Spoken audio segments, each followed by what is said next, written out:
I like Jojo. It's a good series, and I think that you should read and watch it. Why are you all booing me? I'm right! This video was sponsored by Raycon. Thanks, Raycon, for helping support the channel. I think JoJo's has gotten kind of a bad rep over the years, due in part to its, special fan base? But that shouldn't detract from the actual quality of the content here. JoJo is fun. Your mom is fun. My mother is a beautiful woman. Look, it's not my fault that I'm here doing this, okay? I could have been making a video on One Piece, Fooly Cooly, Naruto, or Dragon Booty, and yet here I am, talking about JoJo. Like, I didn't choose this life. It chose me. Picture this for a moment. It's 2015, and I'm a senior in high school. Despite being so close to graduation, I was still relatively immature. I was edgy and still thought that this image of DJ Khaled was funny. My main mode of social media at the time was Tumblr, since all my friends were using it. I would scroll on my dashboard for hours on end, looking at memes, art, and things tagged with some of my favorite media. One day, I came across this weird page. Oh wait, no, hold on. Ah, there we go.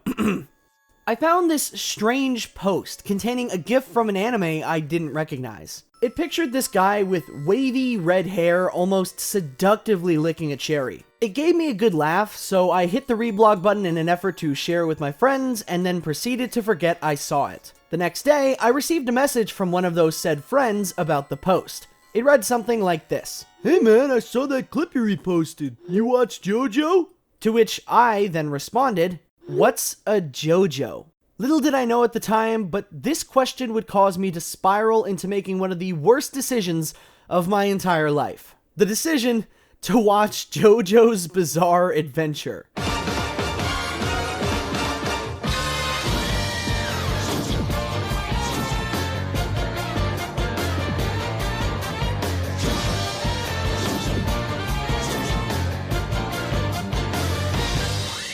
Like I said, I love this series. I think it's awesome, but my god, did it completely overtake my life after I started watching. Yeah, I became one of those people. The main reason behind me even wanting to make this video in the first place is because my friends are sick and tired of me recommending the show to them. If I mention that I believe Josuke Higashikata to be the voice of a generation one more time, I think I'll become the victim of numerous simultaneous homicides. So yeah, that's why I'm gonna do it in video form, because you can't strangle a video. I'm hoping to make this the first part in a series, each tackling a major arc in JoJo, but that all depends on how this video gels with my audience, and if I'm lazy or not. It's pretty uncommon for me to do a lot of video essay stuff like this, so I don't know, we'll see. At the very least, I'm hoping that this video will help new potential fans to finally take the plunge into the show, as well as having old fans take a moment to reflect with me on the series as a whole. The good, the bad, and the stupid. And hey, if you're a longtime fan like me, welcome! I see that you carry the mark of the devil as well. If you don't know already, I'm Salty, as in like, that's my username, people call me that, very funny name, haha, yes. And welcome to my in-depth Jojospective, a bizarre look back on JJBA. Though, before all that, hey lads and laddies, did you know that video essays are hard to make? Especially for someone missing a large portion of their brain cells like me? Wouldn't it be great if I had a sponsorship to help support the creation of videos like the one you're watching right now? This video is sponsored by Raycon. If you aren't familiar with them, Raycon specializes in producing wireless audio tech, and in the case of this segment, dang good earbuds. They recently sent me over their latest model, the Everyday E25 earbuds. And I gotta say, like I just said, they're dang good earbuds. And they cost about half the price of other premium earbuds without sacrificing any of the quality. They're pretty comfy too. I spent the other day giving them a test run and legitimately forgot that they were in my ears. And hey, you can go to buyraycon.com/saltydkdan to get 15% off your order. Link can be found in the description below. These earbuds have a solid 6 hours of charge, seamless Bluetooth pairing, and a noise isolating fit. Perfect for drowning out the hustle and bustle of everyday life to focus on what really matters. Making internet videos. Shut up, Mom! I can review a video game if I want to!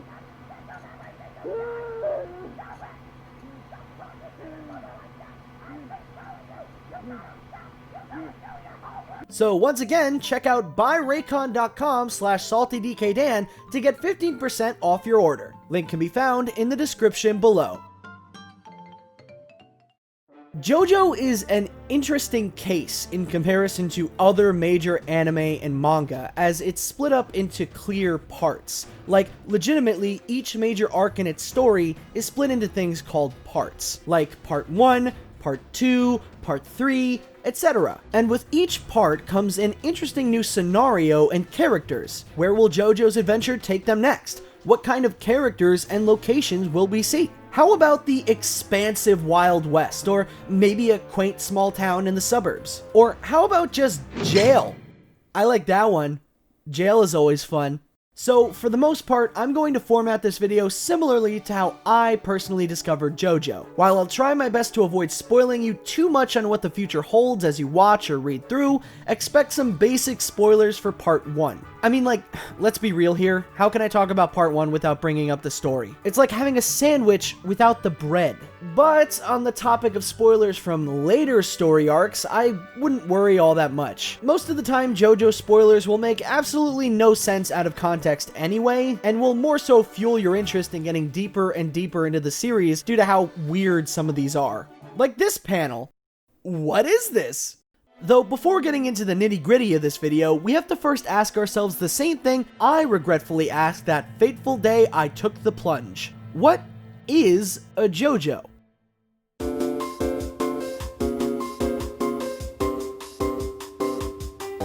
Well, JoJo's Bizarre Adventure is an extremely successful Japanese manga and anime series created by Hirohiko Araki. If I had to describe it without giving too much away, the main word I'd use is, well, bizarre. Just as the title may inform you, it's a really weird series. Like, get this. You know how American media satirizes anime and Japanese television as, like, super crazy, bombastic, colorful, and, well, funny for all the wrong reasons? That's exactly what JoJo actually is, but unironically, as much as it might not seem the case at some points. Yet, even with a description like that, against all odds, people still love it, including myself. For me, getting into JoJo's is a lot like smoking. You try it for the first time and you gag a little bit. It's gross, you don't get why people like it. But out of sheer morbid curiosity, you try it again.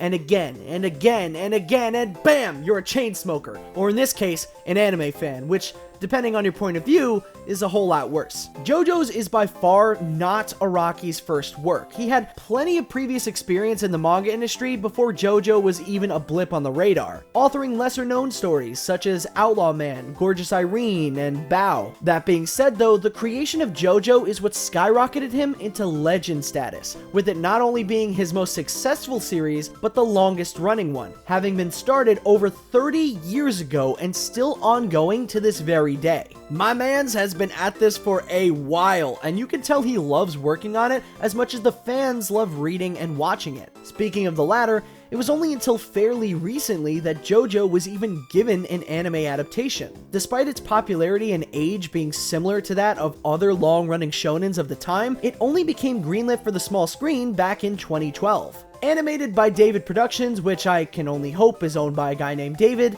the anime became an absolute smash hit, and to this day is preferred in many cases over the original manga it's based on by its fans. In fact, it was only because of the anime that the West was even properly exposed to JoJo's, at least in any official capacity, in the first place. Previously, despite its popularity, English-speaking countries got limited access to JoJo-related media, with the only notable entries being the Part 3 OVA series and their first fighting game, Heritage for the Future, both of which are some solid pieces of JoJo content, but aren't substitutions for the main series. In an extreme example, it's kinda like if the only Mario content we got in the US was an off-brand coloring book and the Super Mario Bros. Super Show. It's just sort of not the same as getting the actual thing. So why couldn't JoJo make the crusade across the globe sooner, you might be asking? Or maybe you aren't asking that, I just assume that you are. Well, it has to do with a little something called copyright. A lot, and I mean a lot, of characters, abilities, and locations in the manga are named after music, specifically Western music, and many have come to believe that this is why it's taken so long. You know how English-speaking people obsessed with anime and Japanese culture are labeled as weeaboos? Well, turns out Japan has their own terminology for the opposite of that, westaboos. People obsessed with Western culture, and JoJo's creator, Hirohiko Araki, is one of those people. He has a very obvious love for Western music and likes to portray that through his stories. In Japan, copyright law is a lot more relaxed, so Araki wanted to pay tribute to his favorite music while working on the series. What started as a few simple references here and there became a staple of JoJo, with nearly every character having some sort of association with music. For God's sake, he even references fucking Snoop Dogg at one point. You know, funny haha weed guy. People have theorized that many publishers were probably afraid to risk any legal action through so many blatant references to names of artists, bands, and songs, as any form of lawsuit could cripple them financially. In one infamous example, a video game covering its fifth story arc, Golden Wind, was set to release in North America sometime around 2003. In the game, one character's ability was named Gold Experience, a direct reference to the Prince album named The Gold Experience. While it isn't confirmed, many fans speculate that Prince and their legal team really didn't like the blatant references to their work and actively prevented the game from being released outside of Japan. Meaning that for a long time, the only real way to play this thing was to learn Japanese, fly to Japan, buy the game, and buy a Japanese PS2, because that shit is region locked. Thanks, Sony! JoJo media for English speakers just wasn't properly accessible. Fan translations of the manga started to pop up online for a while, but many of these translations were initially kind of crappy, and they only really gained major attention after the anime got popular. To remedy these copyright issues, when the anime began streaming on subscription services like Hulu and Crunchyroll, groups tasked with subtitling the Japanese dialogue made the decision to change each musical reference to something more ambiguous to what it was referencing. For example, we got some minor name changes, like Black Sabbath to Shadow Sabbath. You know, stuff that doesn't really stand out but still sounds cool. But then we got more obtuse name changes, like Sticky Fingers to Zipper Man. Fucking Zipper Man. These sorts of name changes were later incorporated into the English dub of the show, but we'll get to all that later. I guess the main point here is that Sonic had a hard time transitioning into 3D. Damn it. JoJo had a hard time getting localized in the West. Damn Freudian slips. So, with all that preliminary info out of the way, what is JoJo about? Or more specifically, what is part 1 of JoJo about? Liverpool, England, 1868. A couple stumbles upon the wreckage of a recently destroyed carriage as they happen to be walking on a road nearby. This husband and wife are scavengers and see it as a clear chance to steal anything valuable from the presumably dead family that had fallen to an ill fate. The woman hears something stir from the carriage softly as they approach, with her discovering that a lone child had survived the crash unscathed. The husband, however, pays no mind to this, as he's too busy looting a nearby corpse that had fallen out of the wagon. At least, what he thought was a corpse, as before a second's notice, the body moves. He's alive, and his name is George Joestar. George mistakenly comes to the conclusion that this man by his side was trying to save his life, and not rob his cold body blind. This misunderstanding causes him to grant the man a spur-of-the-moment favor as a token of his gratitude. This filthy-looking man, the thief, is named Dario Brando, and he single-handedly and unknowingly causes the entirety of the plot of JoJo to even happen. So down the line, as we get deeper into the story, be sure to keep this dirty hobo in the back of your mind, as it's all his fault. Even so, this story isn't about him. It's about the crying baby in the carriage. It's about George's son, Jonathan Joestar, otherwise known by his nickname, Jojo. We flash forward to the Joestar estate nearly 12 years later, learning that the Joestars are a rich family, owning huge acres of land as well as a mansion that towers over the property. Jonathan is a big boy now and is shown outside playing with his dog Danny as we see a carriage approach. The person inside is the one and only Dio Brando, the son of the homeless man that, quote-unquote, saved Jojo's father's life. Dio had lived in poverty for practically his entire early years, surviving only in part due to his incredible street smarts and cunning. This way of life caused him to grow up bitter and harboring a grudge against humanity for not giving him the proper chance and treating him like garbage. The reason that Dio is arriving at the Joestar Manor is due to his remaining family having passed away, leaving him to be orphaned, and George taking it upon himself to adopt Dio and accept him into his family. That's right. The favor granted to his father ages ago was that once his filthy looking ass dies, Dio would be raised by the Joestars. The first to meet are Jojo and Dio, and much like what many newfound stepbrothers do when meeting for the first time, Dio kicks Jonathan's dog in the face as hard as he can. Oh wait, no, that is animal abuse. Sorry, I get that confused. I get that confused with brotherly love. This is a certified bra moment. Can we get a bra sound effect number 2, please? Bruh. Thank you! Jojo is obviously pretty peeved about this, but decides to give Dio the benefit of the doubt. Surely he must have had a good reason to assault the family pet. Maybe he's a Scorpio. That being said though, Dio makes it very clear that he kicked the dog for shits and giggles, and tells Jonathan to know his place. This is the start of the many conflicts between the two, the pair always being opposite sides of the very same coin. Jojo is the more earnest of the duo, a true gentleman as he calls himself, trying his very best to fight for justice, while Dio on the other hand is the adverse. Having grown up in the slums, the last thing he ever wants to do is be a gentleman. Using underhanded tactics and his twisted mind, Dio aims for one thing and one thing only: sheer, unadulterated power.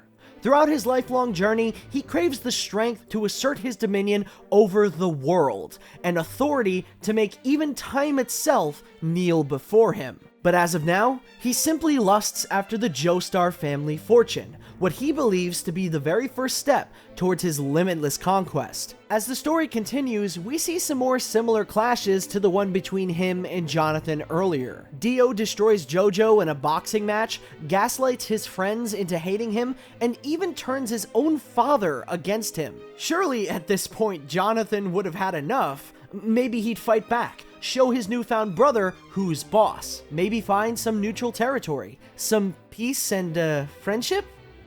But then Dio steals his girlfriend's first kiss, smacks her upside the head, and well, hashtag respect women.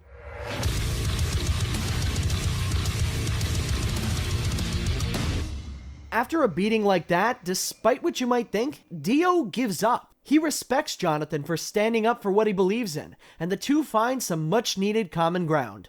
Psych! Of course not! He reacts in a much more reasonable way! He burns Jonathan's dog to death in a furnace. Huh.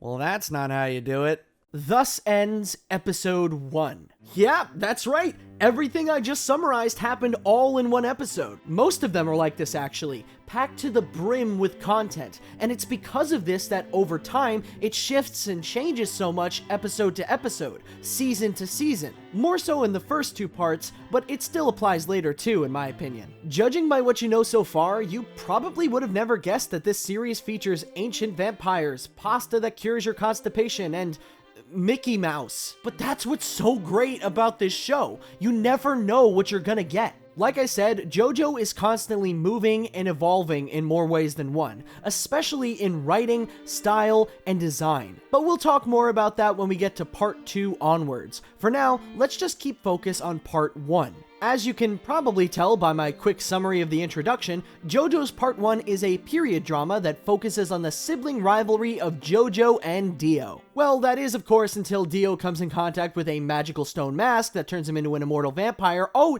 did I mention that? That happens. Trust me, you're gonna want to buckle in for these next couple of bits. So a couple of years passed and Jonathan and Dio are rugby players now, and more specifically, rugby players who are graduating college. Or maybe it's high school, I don't really know. But come on man, you cannot convince me these guys are high schoolers. Look at these thick-ass motherfuckers. You see, in a strange twist of fate, Dio discovers that one of the Joestar family heirlooms, a stone Aztec mask, shoots tendrils out of its back that pierce the brain of anyone who wears it when it comes in contact with blood. Upon learning about all this, Dio's plans plans of inheriting the Joestar fortune take a much darker turn, as instead of waiting on his newfound stepfather to die so he can steal his money, he plans to use the stone mask to kill him, as it leaves behind zero evidence that could potentially link him to the deed. Even so, Jonathan is already hot on Dio's paper trail, discovering his plans bit by bit, and learning that Dio's father didn't originally die due to natural causes,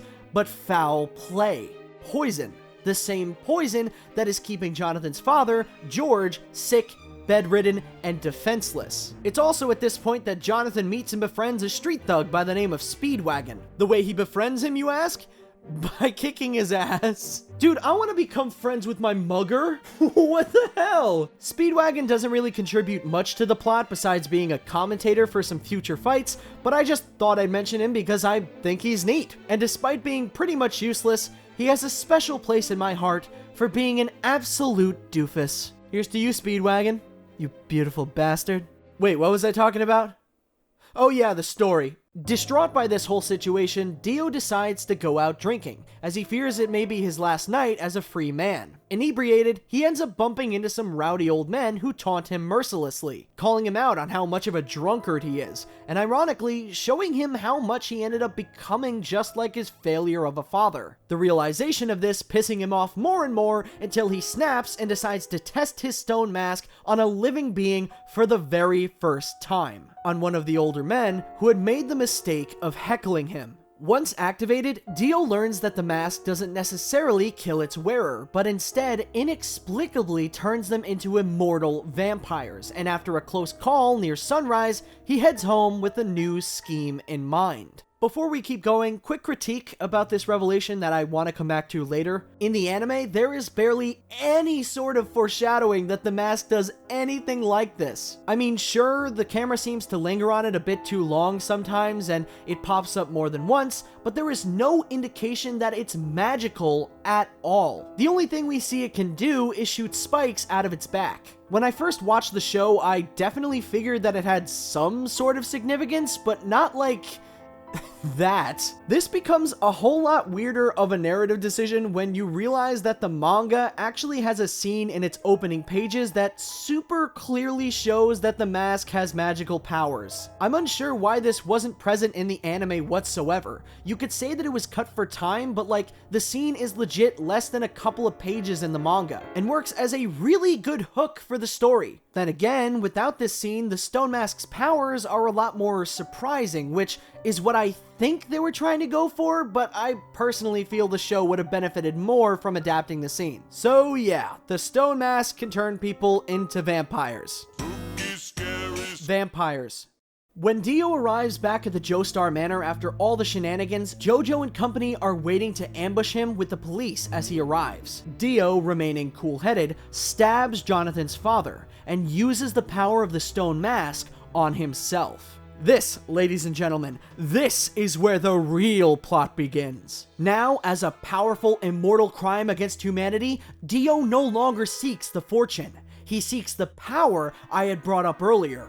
The strength to claim his hold over the entire world, eradicating those who may stand in his way. Speaking of people who stand in Dio's way, Jonathan, he stands in his way. Also, all these police officers. Fuck the police, come straight from the underground. Oh, fuck. But even with all that, after a vicious fight, Jonathan still finally defeats Dio, but not without critically injuring himself in the process and, setting fire to his childhood home. Oh my god, Jonathan cannot get a break, holy shit. Now, with his house burned to a crisp and his father having passed on, all he has left is Speedwagon. But if we're being real here, Speedwagon has a big enough heart to do the loving of like 5 families, so Jonathan will probably be fine. Hey guys, so this video took longer than expected, so I'm gonna break it up into 2 parts to better pace things out. I know how insane it must sound that I'm doing a 2-parter video on Phantom Blood, but I like to think of it like this. This video is the introduction, and the second video is the actual retrospective and review. The second part of this video should be out by next week, or if this is the future, then it's out right now and linked at the end of the video. But man, my first 2-parter, I'm a big YouTuber YouTube boy now. I want to give a quick thank to my patrons. You guys are rock stars. You're the best. Sorry, I just had to plug the Patreon because my friends are like, plug the Patreon, you stupid idiot. But I'm all like, no, I like my 6 patrons. It's like a small little after-school club. Okay, I think that about wraps it up. Thank you again for watching, and have a good day.